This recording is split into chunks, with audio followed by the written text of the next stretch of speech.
Welcome, everybody. It's week 8 of the group chat. Glad you're sticking with us. Some great guests coming up this week. And, of course, the panel back in place again.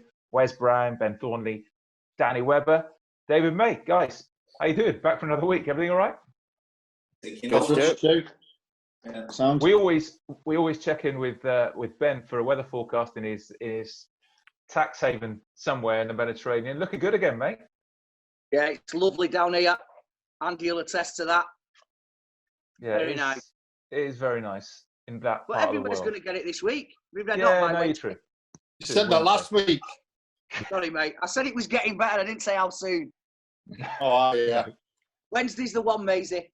Yeah, we're honestly, we're lumping in on Wednesday. Can't wait for that. And we're going to obviously get into this later on, but guys, this was the weekend. There was actual football to watch after God knows how many months.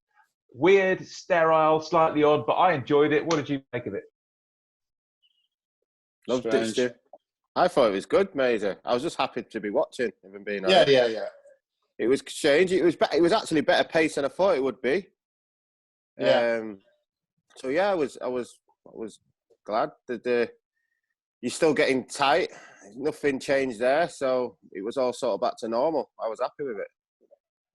It's interesting what had to blow up a little bit, because it's a season game to the minute. So late on in the game, the intensity started to fade a little bit, where you probably tap into the fans normally as well. The fans would get you going, but it's the back end of the game faded a little bit. Yeah. Maisie, it was. Do you think? I know you haven't been a fan of football coming back for the time being, but do you think that is a template for the Premier League? The fact that Bundesliga has made it work well. Yeah, I mean, it did work well. You see them all on the bench keeping the distance and stuff like that. I don't understand that why you should do that, because 2 minutes later you could be on a pitch with the other 21 players. I just thought it was a bit strange. No atmosphere. But as Wes said, it's great that it's a step in the right direction. Of course it is. But, their death rate and our death rate is totally different at the moment. So I'd still call it a day over here and just crack on in September or October. Yeah, Ben, it does give you hope. It does give you hope, though. They're talking about a June 19 restart now. It does give you hope that it could happen. Was that to me? That was for Ben, but he's frozen. Ben sorry. There he is. He's back. Yeah, I mean, what Maisie says, he's right. I mean, and you saying that the Germans, are we going to use that as a template? Yeah, of course we are, because it's the closest thing that we've got at the moment. I still probably think that June, from the situation that we're still finding ourselves in at the moment, is perhaps a little bit too soon. But I think we've gone past the stage of, aren't we going to restart the season? I think they're fairly adamant that they are. But I still feel as though maybe the middle of June, even now, is a little bit too soon. Big Premier League meeting today. We'll find out a bit later on, maybe, some more details of what lies ahead of us. Before we bring our first guest of the week, just some reaction to the show on Friday when Mickey Thomas was on. It was brilliant to see him. So well received. Some of your reaction on social media and email. Here's some examples. Big love to Mickey Thomas. This one, great to see you, Mickey, looking so great. This one from Nick, it was great seeing Mickey and to hear he's improving. As a fellow cancer sufferer myself, I know that Mickey's advice is spot on. Any sign of illness, you have to get it checked out. I met Mickey once and took the kids on the first visit to Old Trafford. A great character. Love United, and I'm proud of what the club is doing to help. This one from Jatton as well. The boys will want a testimonial once they get to 50 shows. Well, this is 36. I think we're going to get to 50. Boys, testimonial? You up for a testimonial, Maisie? Absolutely. I don't know whether you remember, Stu, was it Friday? Thursday? Yeah. One day, anyway. Somebody from Malibu texted us, didn't they? Remember that one? Did. Yeah, he replied on Twitter last night, didn't he? He did, actually. I'll get that tweeted. More than welcome to go over there. Yeah. So. Yeah. No, I'm going to get that tweet up in a minute, actually, just to make sure we agree to it. And this one as well says, and this is after what Wes said on Friday, Ginger Woods PGA Tour 2020. That could be a.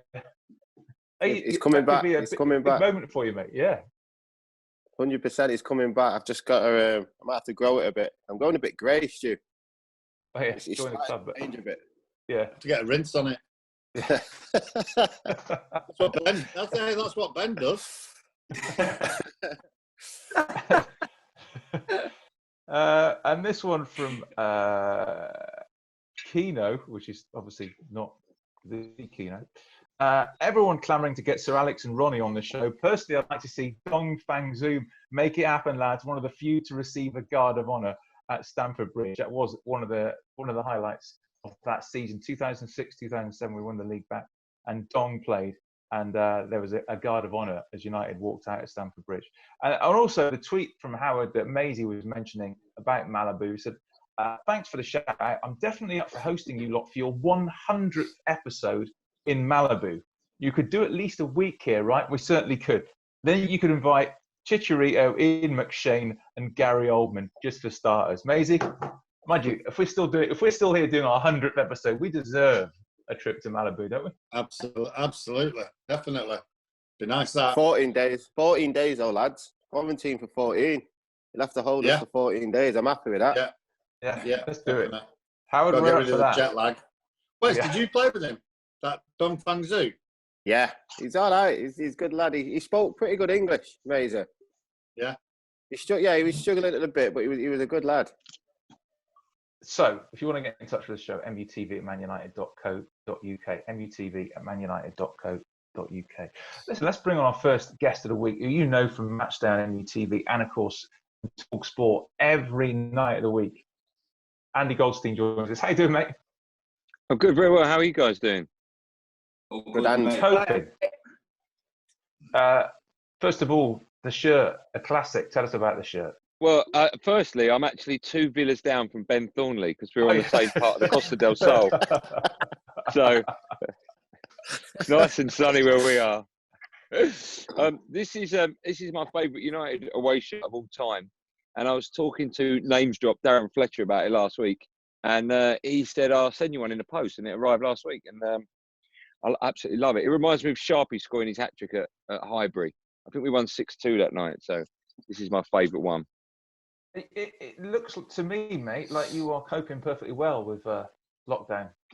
Yeah, I am actually. I'm very lucky that I do my my radio show every night from home, so I don't really go into my office till like 9 o'clock at night. Office, man cave.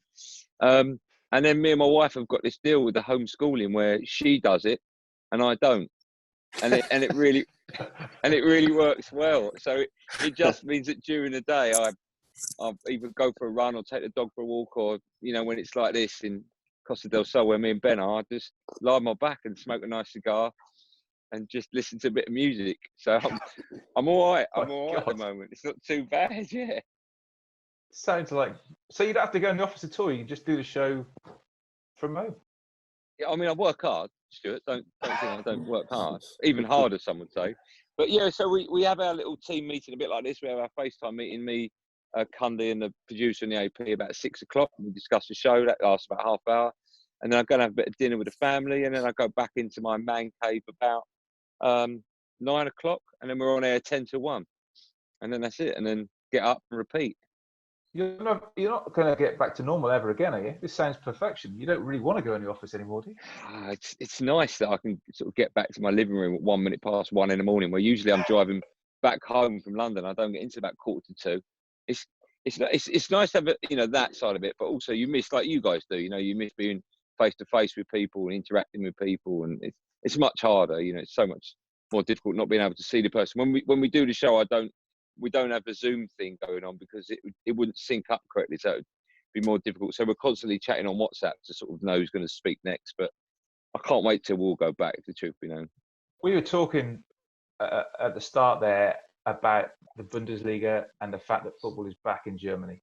You've been quite, I've heard you talk about Project Restart. You've been quite outspoken about the whole thing. Where do you think we are now? What are you thinking about starting again?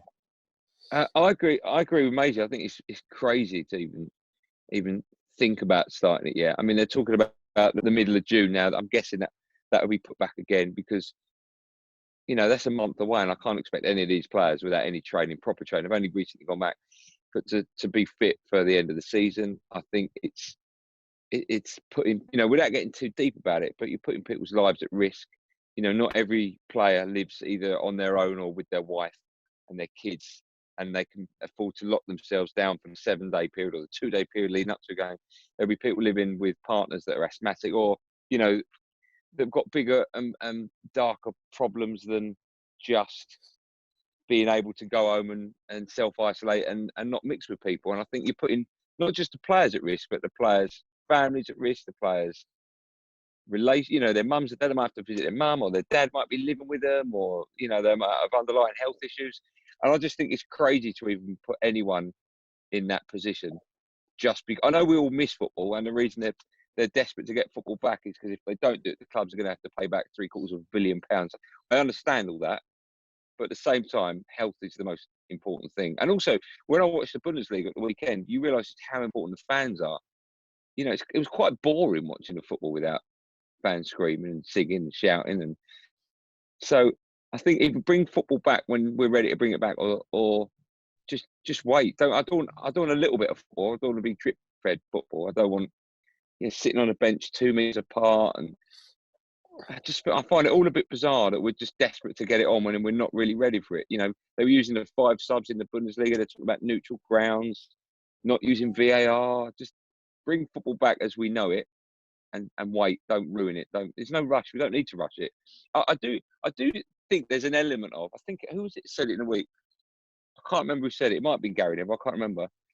But I do think there's an element of, if it was United or City, I think it was Noel Gallagher said it, if it was United or City or Chelsea going for the title, I think the season would have been wiped by now. I think just because it's Liverpool and they've never won the Premier League before, that everyone's desperate for them to win. Honestly, I really do. I think if it was United up top by 25 points, no one would give a monkeys about the season now. By the way, guys, just talking about the action, you can see why Ollie wanted to sign Erling Haaland, couldn't you? Oh, good. He's a beast, isn't he? Absolute beast. He's not afraid. I think he's not afraid for his age. He just gets stuck in. He's fast, strong, good in the air. He's always looking, as a defender, he's always looking to cause you a problem. I think he played really well yesterday, if I'm being honest. Yeah, he did. Great goal as well. Yeah, Danny, you were a striker. He was a unit, wasn't he? He is, but not, you know, forget his size and everything. He's a smart footballer. He's intelligent, and he's a specialist in his position. You know, if you look at a lot of players, you say, well, he can play through the middle, he can play wide, he can play in the 10. He's a number 9, and he's owning that position. I think in this day and age, there's not enough people who just play as a number 9 and perfect the art of it. Everybody wants to be a bit of everything. So it'd be he's got a top future ahead of him. I like his interviews as well. They sort of asked him after the game about the fans. Yes. And he went, why have you gone to the fans at the end? He went, why not? You know what I mean? Like, so yeah, I like him. He's got a bit about him. What impresses me about him, quite hard work. Sorry. No, it's all right. You go for it, mate. Yeah, I was just, what impresses me about him is his back lift and the power that he gets behind his shots with either foot. Where you think that he's not got any space, he's an incredible striking ability with either foot. Also, one of the headlines from this weekend I thought was really interesting. Wayne Rooney saying United got rid of Louis van Gaal far too soon. Back in 2016, after a couple of seasons. I think Wayne was writing a foreword actually in Louis' new book, which is about to come out. Where do you stand on this one, guys? I'll start with you, Andy. Actually. I thought it was really interesting that he said he's the best manager he's worked under. And bearing in mind, of course, he's played under Fergie. I don't know why he felt he had to take a swipe at Sir Alex. I thought that was a bit strange. But it was interesting as well that he said that perhaps United sacked him a little bit too early. The players were just starting to get used to his philosophy and that kind of thing. We'll never know the answer to that. But it did surprise me that he said he's the best manager he's worked under. That did surprise me. I think he's got his coaching head on then, boys. He's taken a bit more in. Yeah, I mean, he was a great guy. He was a fantastic guy, brilliant. But in that second season, at times, lads, United were quite a hard watch at times, weren't they? I think it just seemed to me like, you know, I respect what he's done and everything, and as a person, he was all right. But there always seemed to be a little bit of a disconnect between the players and him, and not all players. I'm talking like, especially the attacking players. You know, I heard things about, you know, you being able, only one player was really allowed to run with the ball and that kind of thing. So he took a lot of the creative freedom away. So whilst we were defensively, you know, quite solid, and we just were not as playing the type of football that I think I want to see Man United playing. Yeah, Maisie. Yeah, just what the lads have said. It was a character. It really was a great character. And Danny just said there, his record is second to none, really. But the way that did play football at times was boring. But it's. I think everybody learns along the way in life, and as Wes touched on it, maybe he's looked at Louis and thought, the way he coached and the way he worked with him, he must have been, a hell of a coach to work with. But working with when you used to train with the gaffer or work with the gaffer didn't really do that much coaching as such. Whereas I think Louis is more hands-on, same as Jose as a coaching. The gaffer would let Kid overdo it, or Steve McLaren, and maybe that's where his, maybe that's his angle of the reason why I said it. Yeah, I think Ben, you'd go with that, wouldn't you? He was a great coach, but at times it didn't seem to quite fit with the. No, it didn't. Maybe think of with United. Yeah, I think he is a great coach, and he's been very, very successful wherever he's been. But whatever philosophy that it was that he spoke about, that he tried to apply to the group of players that he had at Old Trafford, we watched a team under David Moyes really not become any more exciting to watch under Louis van Gaal. And I think it was a shame the way he was sacked, because obviously he'd come off the back of winning the FA Cup. But I think that the 2 seasons that we'd had under Moyes and the tenure under Louis van Gaal, we weren't getting an exciting Manchester United that Danny's just pointed out there. The creativity was taken away. There were certain players that he was happy to run with the ball, and others that he just wanted to pass it. And it just seemed like they were shackled a little bit. And that, it was no coincidence that Man United turned out to be a quite a dull team to watch during that time. Amazing. The official United podcast, the latest episode, comes out today with Nani. And that was a great story. You might want to tell us about where Nani had to drive the manager home after missing a penalty in a game. I can't think which game it was. It was Fulham away, and he missed the penalty, and he came back on the train, and he gave him a lift home, and it was a stony silence, I think. Yeah, he said it was one of the weirdest things he's ever had to do. Normally, he'd take the gaffer home. I think obviously they must live quite close to each other, but he said he got in the car and didn't even speak to him. Not a word. It was a case of, right, see you, gaffer. Nothing. Gaffer just got out of the car and that was it. So, yeah. It was a good podcast, to be fair, Nani. It really was. Yeah, no, he was terrific playing, Nani, actually. I know Wes, sometimes people think he's a bit frustrating, but he was a terrific player, wasn't he? Fantastic. He had all sorts, Stu. I'm telling you, he could shoot with his left, right, outside the box. Great skills. And then, it would just happen every now and again, though, and I think that was the problem. But he could score wonderful goals, and he has done. But yeah, I mean, he was in the team for so long because of that, and we always thought he could probably go a little bit higher than what he was doing. And what I mean by that is just more consistent. But yeah, I mean, he was still a fantastic lad, good teammate, and he played well for us all the time. You never took the boss ending, Wes? I think I'm going to say no. But I would have sort of changed it if he would have missed a pen. I'm not going to lie. I would have got like a taxi waiting for him or something, or a big chauffeur. I would have been like that on my text. Like, can you just come in? I've got to take the gaffer home. Can you come and get him? But bring a nice Merc or something. Not like, you know what I mean? So he's nice. Not your Subaru. No, not me. Not my blue Subaru. Oh, Hey Andy, you have to talk.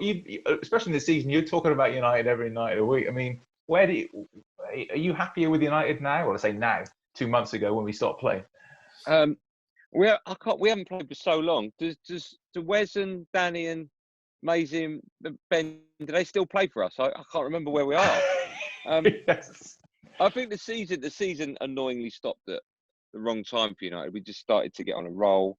We were looking really good. Everyone was getting very excited about the future, and then all of a sudden the pause button's been pressed, which is a bit annoying. But I think I'd rather it be pressed there than maybe beforehand when things weren't looking so great. So I think now that Marcus Rashford's back in training as well, I think United could finish the season, if we do finish the season, really strong. It's all about getting Champions League football now, isn't it? And I think with Man City being banned for at least the next year, I'd like to think, hopefully, I'd like to think if there is a next year, I'd like to think that we are going to get top 4. So although it's quite frustrating and annoying that the season stopped when it did, I'm quite positive about the outcome of it if we get an outcome. Yeah, it is a bit of an if, but hopefully still going strong in 2 cup competitions as well. But what about when Liverpool win the league? How are you going to cope when you have to field all those calls? Well, do you know what? I think the blow's been softened a bit, because when they do lift up that trophy for the first ever time in their history, it will be to an empty stadium. I think that will be quite funny. I think that I'd like to think that the people of Liverpool will be sensible and not come out of their houses and celebrate.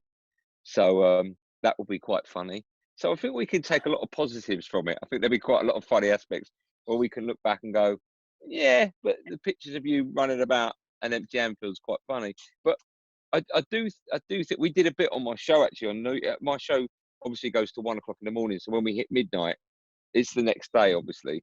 And we did an April Fool's gag, and we got the guy who works for the Mirror to help us out with the back pages. And the joke was that it was embargoed till midnight, and we said that the Premier League had announced that they were going to call off the league, and they were going to give Liverpool the title, but it was going to be a half-size Premier League trophy, and they'd only be awarded half a title, so they'd have 18 and a half titles. And Liverpool fans phone up screaming, absolutely screaming, this is the worst thing that's ever happened, this is disgusting. And then we're turning it around going, but you'd rather have a little trophy and half a title than no title. And they go, yeah, I'd rather have 18 and a half. It's amazing. and there's still hope that will happen, that the Premier League will go, okay, you can have the trophy, but there's a tiny little asterisk next to it where it says you did win it, but not really. Yeah. So that's what I'm living in hope of. I think that'd be amazing if that was the case. When did you actually start following United, mate? Anyway, what sparked it off?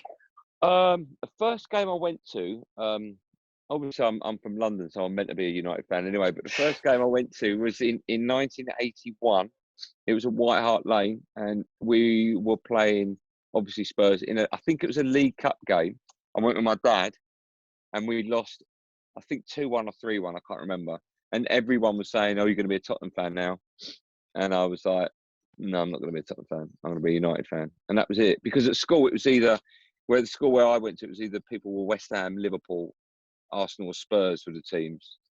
And I was sort of just because to annoy people, I thought, I'm not going to support one of those. And then my dad was the official photographer for United when they'd come down to London for cup finals. So if you look at my Twitter picture, it's me with Sir Matt Busby.